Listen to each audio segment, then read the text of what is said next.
So, Tom, as you assess the Bills' needs, what is your thought process as far as how you see them going?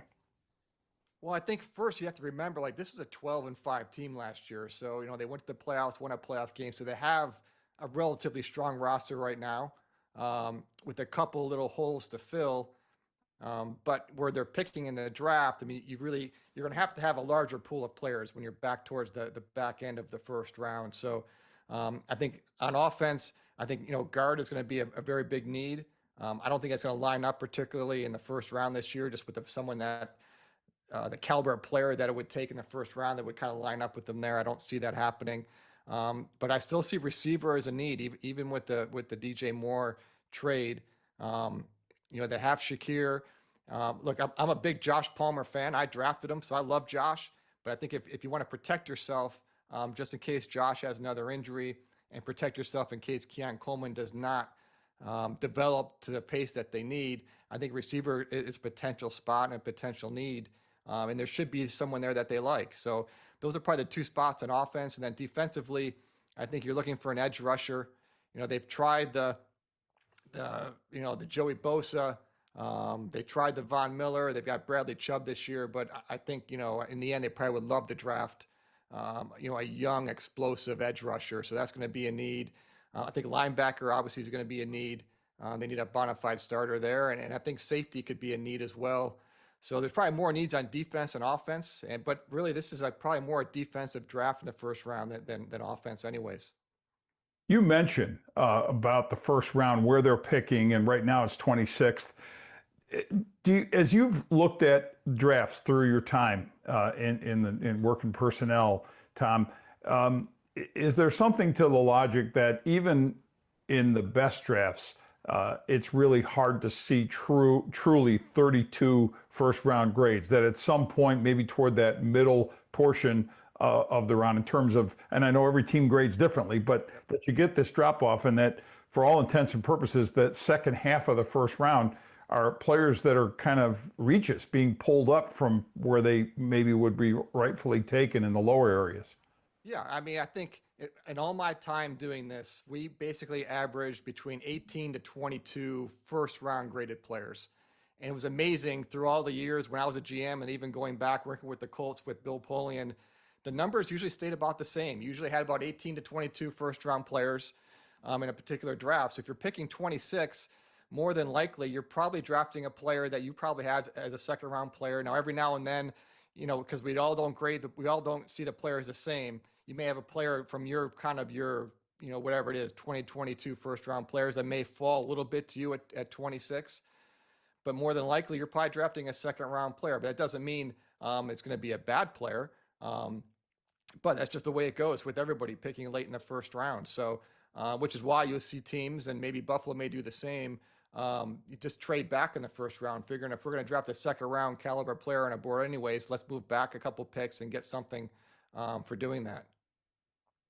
And in terms of history, it seems to me, and I don't have a hard number attached to this, but because there's always coaching turnover, but when you get the first year coach, and then whatever side of the ball where that he's been as a coordinator, say he gets that first year as a head coach, it seems invariably teams will draft a player to that side of the ball. Is there anything to that, Tom? Do you put credence to that, or do you dispel that? Absolutely. Absolutely. It happens all the time. Whatever your head coach, whatever his background is, that's kind of how they skew, and that's just kind of normal. So you've had the Bills over the last, whatever it is, number of years with Sean McDermott as the head coach.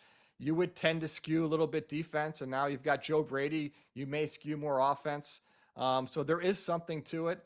But obviously, when you're picking late in the first round, they'll have their group of players at offense and defensive positions. In the end, they'll probably take the best of the group.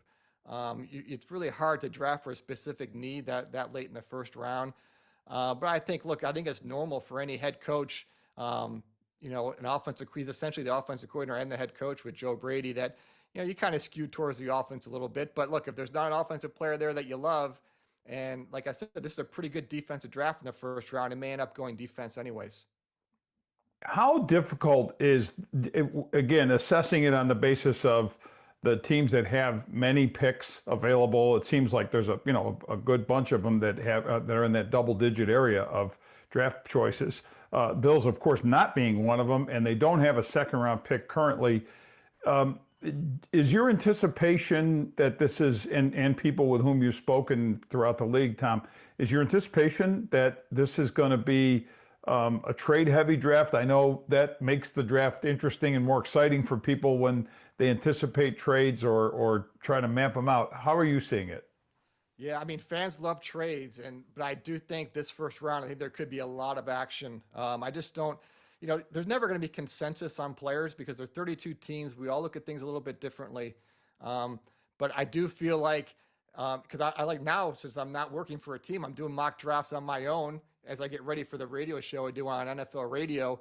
And I used to do this for a living, and I'm having a hard time slotting specific players to specific teams. So when that happens, there usually will be some movement. Now, number one, there's usually movement for somebody, coming up for a quarterback. I don't think we're going to see that, obviously. Well, we won't see it high in the draft, but we could see it where Buffalo is, possibly. Maybe somebody trades up for Ty Simpson. I don't think it would happen, but I guess it's a possibility. But I do think there is going to be a lot of movement, probably once you get after the first 4 or 5 picks, once you get in the middle of the draft, because, like we talked about earlier, if you only have 18 to 20 first round graded players and you're picking in the middle to late in the draft, look, it's very nice to move back, get a little something for the effort and still get the same type of player. If you're making the pick for the Bills, you said you've been doing these mocks for SiriusXM NFL Radio. Who do you have in mind, or if it's maybe a couple of names that you would throw out there that you could see in that lower part of the first round that would probably fill the need for them? Yeah, the mock I just did, I ended up with Dylan Thieneman from Oregon, the safety. I just thought he would pair really well with Cole Bishop.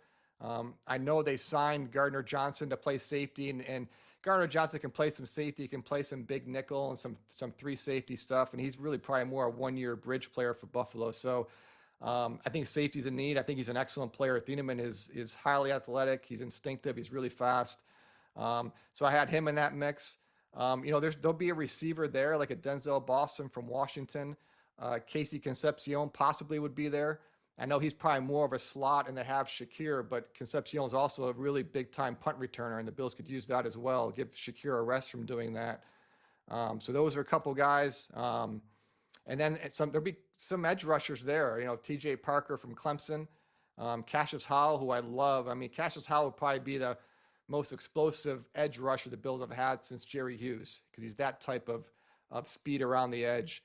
Really interesting player. So, you think if you're looking receiver, edge rusher, safety, you hope, one of those, potential players, maybe an inside linebacker like C.J. Allen, who I think could walk in and play. Anthony Hill, maybe from Texas, an inside linebacker. So I'm sure Brandon Beane, he'll have a group of probably 8 to 10 players that he feels good about at that spot. And then he'll probably make a decision whether stay and pick or maybe trade back a little bit, and maybe get somebody in that same group. How big of a challenge is it, though, for the Bills with this planned shift to a 3-4 scheme and Jim Leonard taking over the defense and moving away from what Sean McDermott had in place in Buffalo for 9 years? How challenging is that to bring in personnel that fit that, and particularly from this draft? It used to be harder than it is now. I think now, just because so much of your game is playing nickel defense, and usually in a nickel defense, you've got 4 down defensive linemen. So even if you're a quote unquote 3-4 team, you usually have 4 down linemen. So I don't think it's as big as it used to be.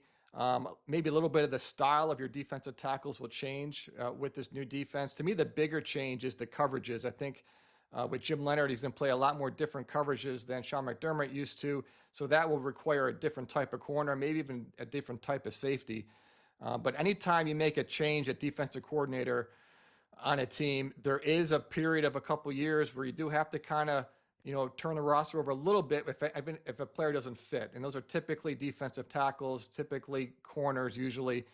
Edge rushers are edge rushers, whether you're a 3-4, 4-3, you're on the edge of the defense, you're coming up the field. It's not a lot different. And really inside linebackers are about the same. So It won't be a huge change, but there will be some style changes, I think, in a couple different spots.